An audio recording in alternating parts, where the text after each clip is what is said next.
ओम शांति। आज 6 अप्रैल 2022 के बाबा के अनमोल मधुर महावाक्य सुनेंगे। और आज की मुरली में बाबा हम बच्चों को तैयार कर रहे हैं, क्योंकि अंतिम समय हाहाकार का समय होगा। चारों ओर विनाश लीला होगी।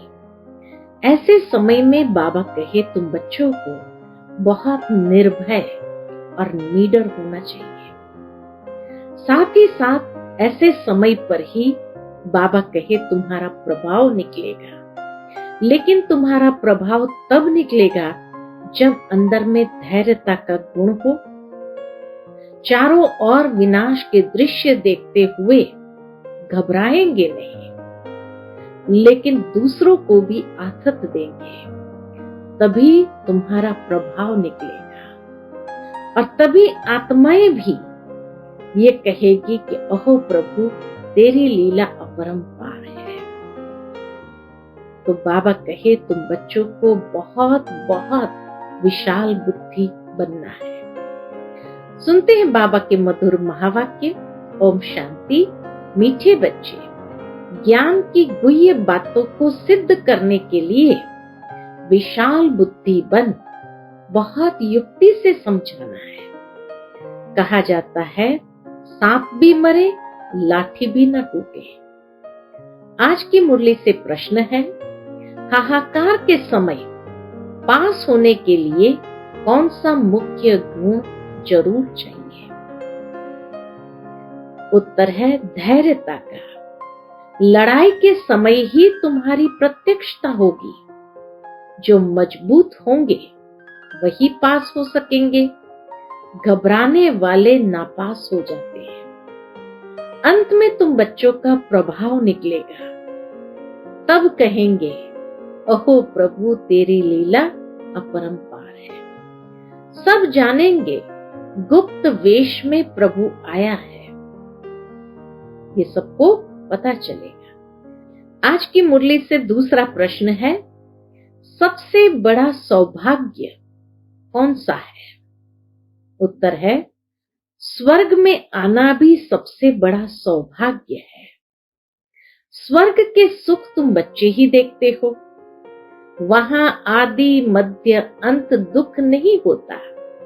यह बातें मनुष्य की बुद्धि में मुश्किल ही बैठती है, क्योंकि वह तो समझते सुख और दुख ये साथ साथ चलते हैं। तो स्वर्ग में भी सुख भी है तो दुख भी है।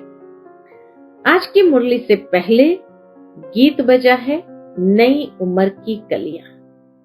ओम शांति। भगवान वाच। आगे श्री कृष्ण भगवान वाच कहते थे, अब तुम बच्चों को निश्चय हुआ है। श्री कृष्ण भगवान वाच नहीं है। श्री कृष्ण तो त्रिकालदर्शी अर्थात स्वदर्शन चक्रधारी नहीं है। अब यह अगर भक्त लोग सुने तो बिगड़ेंगे। कहेंगे तुम इन्हों की श्रद्धा क्यों कम करते हो, जबकि इनका निश्चय कृष्ण में है कि वह स्वदर्शन चक्रधारी है। स्वदर्शन चक्र हमेशा विष्णु को या कृष्ण को ही देते हैं। दुनिया को तो यह मालूम ही नहीं कि श्री कृष्ण और विष्णु का क्या संबंध है। न जानने के कारण सिर्फ विष्णु को व कृष्ण को स्वदर्शन चक्रधारी कह देते हैं। स्वदर्शन चक्र के अर्थ का भी इसको पता नहीं है। सिर्फ चक्र दे दिया है मारने के लिए। उसे एक हिंसक हथियार बना दिया है। वास्तव में उनके पास न हिंसक चक्र है न अहिंसक। ज्ञान भी राधे कृष्ण या विष्णु के पास नहीं है। कौन सा ज्ञान? ये सृष्टि चक्र के फिरने का ज्ञान, वह सिर्फ तुम्हारे में है। अब यह तो बड़ी गुह्य बातें हैं। यह सब बातें युक्ति से कैसे समझाई जाए? जो समझ भी जाए, प्रीत भी कायम रहे, सीधा समझाने से बिगड़ेंगे। कहेंगे क्या? कहेंगे कि आप देवताओं की निंदा करते हैं, क्योंकि वह सब है एक समान, सिवाय तुम ब्राह्मणों के। तुम कितनी छोटी छोटी बच्चियां हो। बाबा जब देखते बहनों को, कितनी छोटी छोटी बच्चियां हो। बाबा तो कहते हैं छोटी छोटी बच्चियों को ही ऐसा होशियार करना चाहिए जो प्रदर्शनी में समझाने के लायक बने। जिसमें ज्ञान है वह आपे ही ऑफर करते हैं। हम प्रदर्शनी समझा सकते हैं। ब्राह्मणियों की बड़ी विशाल बुद्धि चाहिए। प्रदर्शनी में समझाने के लिए सर्विसेबल को भेजना चाहिए, सिर्फ देखने का शौक नहीं। पहले पहले तो ये निश्चय चाहिए इस बात का कि गीता का भगवान निराकार परम पिता परमात्मा शिव है। श्री कृष्ण को भगवान नहीं कहा जाता है, इसलिए गीता भी रॉन्ग है। यह बिल्कुल नई बात हो गई दुनिया में। बाबा कहे ये बिल्कुल नई बात हो गई दुनिया में। दुनिया में सब कहते हैं, क्या कहते? कृष्ण ने गीता गाई। यहां समझाया जाता है कृष्ण गीता गा न सके। जो मोर मुकुटधारी है, डबल सिर ताज व सिंगल ताज, सूर्यवंशी, चंद्रवंशी व वैश्यवंशी, शूद्रवंशी, कोई भी गीता की नॉलेज को नहीं जानते। वह नॉलेज भगवान ने ही सुनाई।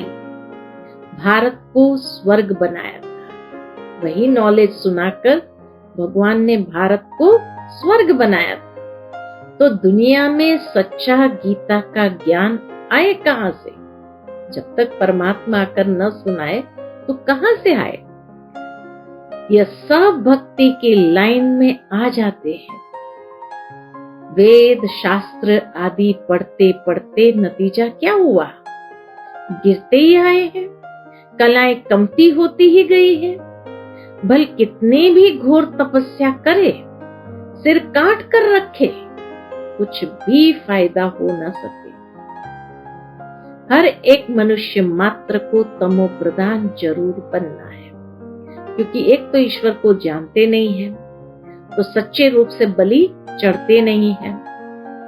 और दुनिया का कायदा है सबको तमो प्रधान बनना ही है। इसीलिए बाबा कहे सर काट के भी रख दे तो भी गति सदगति तो नहीं हो सकती बीच में से। उसमें भी खास भारतवासी, देवी देवता धर्म वाले ही सबसे नीचे गिरे हुए हैं। पहले सबसे सतो प्रधान थे, अब तमो प्रधान बन गए हैं। जो बिल्कुल उच्च पैराडाइज के मालिक थे, वह अब नर्क के मालिक बन गए हैं। तुम बच्चों की बुद्धि में ये रहना चाहिए कि शरीर पुरानी जुत्ती है जिससे हम पढ़ रहे हैं। देवी देवता धर्म वालों की सबसे जास्ती पुरानी जुत्ती है। भारत शिवालय था, देवताओं का राज्य था, हीरे जवाहरों के महल थे। अब तो वैशाली में असुर विकारियों का राज्य है। असुर विकारियों का राज्य है। ड्रामा अनुसार फिर इनको वैशाली से शिवालय बनना ही है। बाप समझाते हैं सबसे जास्ती भारतवासी गिरे हैं। आधा कल्प तुम ही विषय विकारी थे। आधा कल्प बाबा कहे तुम ही विषय विकारी थे। अजामिल जैसी पाप आत्मा भी भारत में ही थे। सबसे बड़ा पाप है विकार में जाना। देवताएं जो संपूर्ण निर्विकारी थे, वह अब विकारी बने हैं, गोरे से सांवरे बने हैं, सबसे ऊंच ही सबसे नीच बने हैं। बाप कहते हैं जब संपूर्ण तमो प्रधान बन जाते हैं, तब उन्हों को मैं आकर संपूर्ण सतो प्रधान बनाता हूं। अभी तो कोई को संपूर्ण निर्विकारी कह न सके। बहुत फर्क है। भल करके यह जन्म कुछ अच्छा है। आगे का जन्म तो अजामिल जैसा होना चाहिए। बाप कहते हैं मैं पतित दुनिया और पतित शरीर में ही प्रवेश करता हूं। जो पूरे 84 जन्म भोग तमो प्रधान बने हैं, बल इस समय अच्छे घर में जन्म है, क्योंकि फिर भी बाबा का रथ बनना है। इसलिए ब्रह्मा बाबा का अच्छे घर में जन्म है। ड्रामा भी कायदेसर बना हुआ है, इसलिए साधारण बाबा कहे इसलिए साधारण रथ को पकड़ा है। यह भी समझने की बातें हैं। तुम बच्चों को सर्विस का बहुत शौक होना चाहिए। बाबा को देखो कितना शौक है। बाप तो पतित पावन है, सर्व का अविनाशी सर्जन है। तुमको कैसे अच्छी दवाई देते हैं। कहते हैं कौन सी दवाई देते हैं? कहते हैं मुझे याद करने से तुम कब रोगी नहीं बनेंगे। तुमको कोई दवा दरमल नहीं करनी पड़ेगी। आधा कल्प के लिए कोई दवा दरमल नहीं करनी पड़ेगी। यह श्रीमत है, न कि कोई गुरु का मंत्र आदि है। इतना बाबा रियलाइज कराते हैं, यह श्रीमत है, न कि कोई गुरु का मंत्र है। बाप कहते हैं मुझे याद करने से तुम्हारे विकर्म विनाश होंगे, फिर माया का विघ्न नहीं आएगा। तुम महावीर कहलाएंगे। स्कूल में रिजल्ट पिछाड़ी को ही निकलती है, यह भी अंत में मालूम पड़ेगा। जब लड़ाई शुरू होती है तब तुम्हारी भी प्रत्यक्षता होती है। देखेंगे तुम कितने निडर निर्भय बने हो। बाप भी निर्भय है ना। कितना भी हाहाकार मच जाए, धैर्यता से समझाना है कि हमें तो जाना ही है। चलो तो हम चले अपनी मंजिल माउंट आबू। बाबा कहे इतना धैर्यता से समझाओ और कहो चलो तो हम चले अपनी मंजिल माउंट आबू, बाबा के पास। घबराना नहीं है। घबराने में भी नापास हो जाते हैं। इतना मजबूत बनना है। पहले पहले आफतें आएगी। कौन सी? बाबा कहे सबसे पहले पहले आफतें आएंगी फैमिन की, भूखमरा की। बाहर से अनाज आ नहीं सकेगा, मारा मारी हो जाएगी। उस समय कितना नीडर बनना पड़े।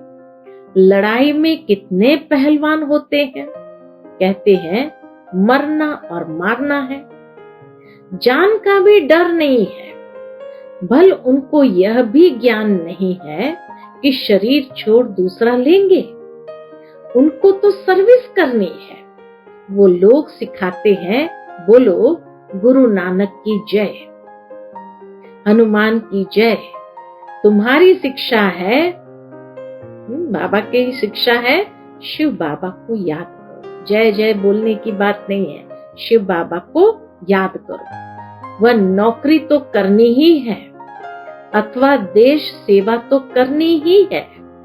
जैसे तुम शिव बाबा को याद करते हो, इसी प्रकार कोई भी याद नहीं करते। हम तो परिचय के साथ पूरा याद करते हैं। तो बाबा के ऐसे पूर्ण पहचान से तो कोई याद नहीं करते। शिव के भगत तो ढेर है, परंतु तुमको डायरेक्शन मिलते हैं शिव बाबा को याद करो। वापस जाना है, फिर स्वर्ग में आना है। अब सूर्यवंशी चंद्रवंशी दोनों ही राज्य स्थापन हो रहे हैं। ये ज्ञान सबको मिलेगा। जो प्रजा बनने लायक होगा वह उतना ही समझेगा।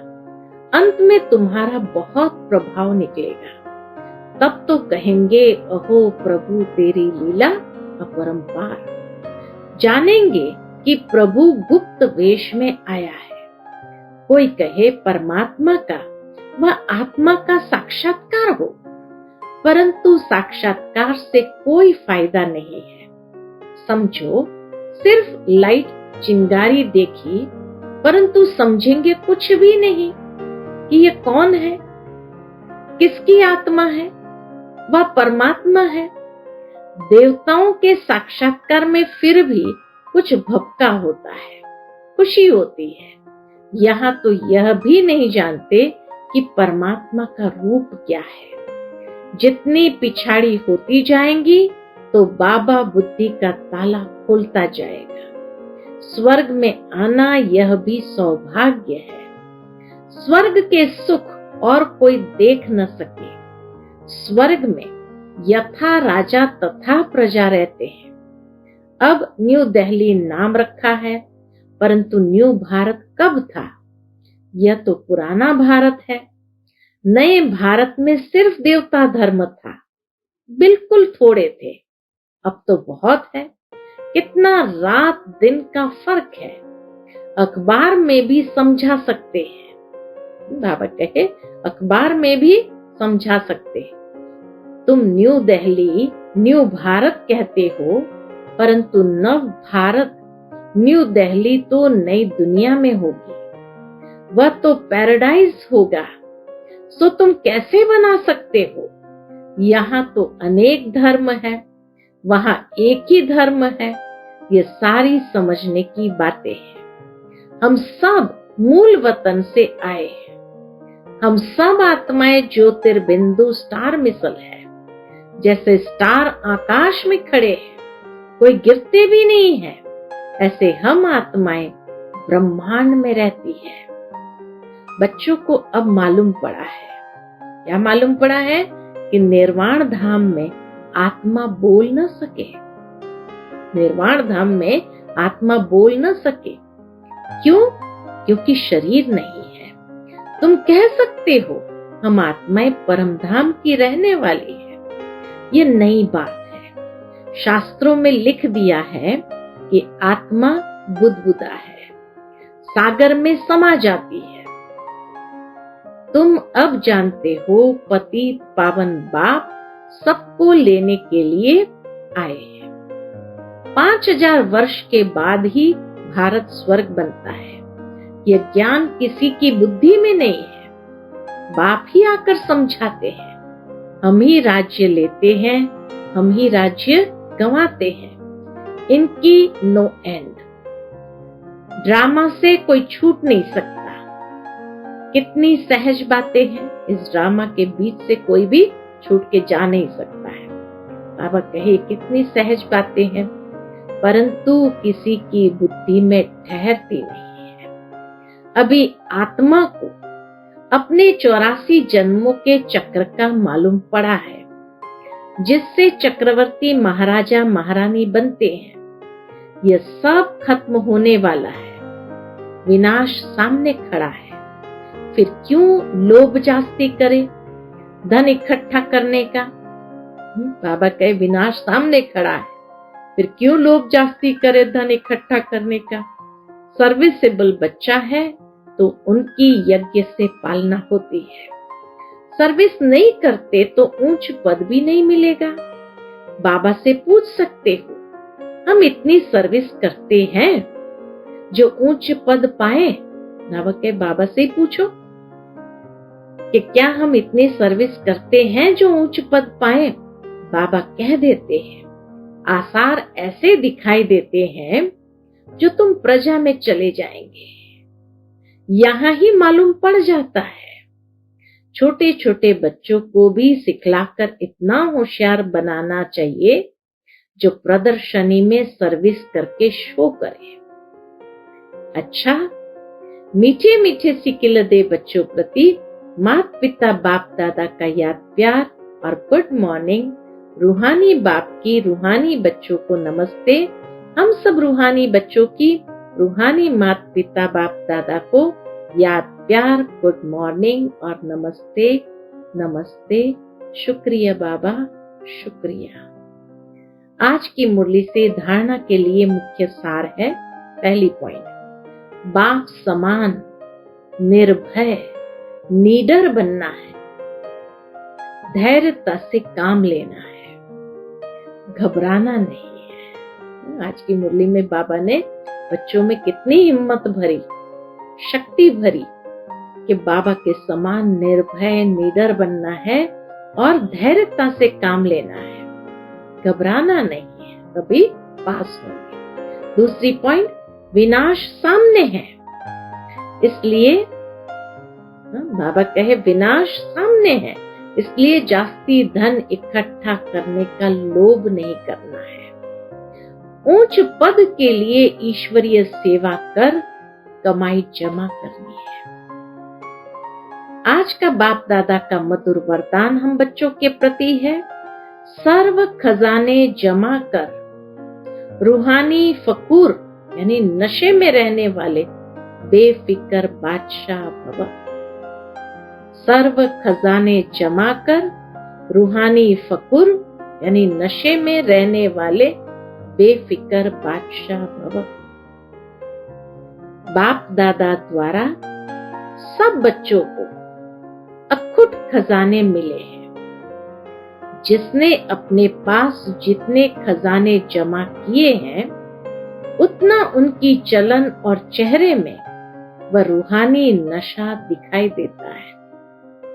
जितना जिसके पास खजाना जमा है, तो जरूर उसका प्रत्यक्ष स्वरूप, चलन और चेहरे में वह रूहानी नशा दिखाई देता है। जमा करने का रूहानी फकूर अनुभव होता है। जिसे जितना रूहानी फकूर रहता है, उतना उनके हर कर्म में वह बेफिक्र बादशाह की झलक दिखाई देती है।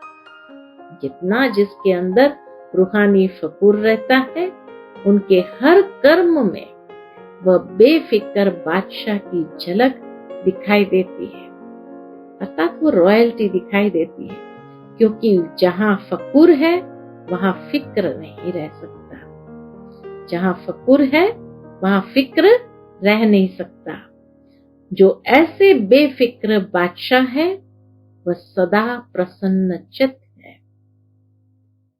आज का स्लोगन है, ज्ञानी तू आत्मा वह है जो ज्ञान डांस के साथ संस्कार मिलन की डांस जानता है।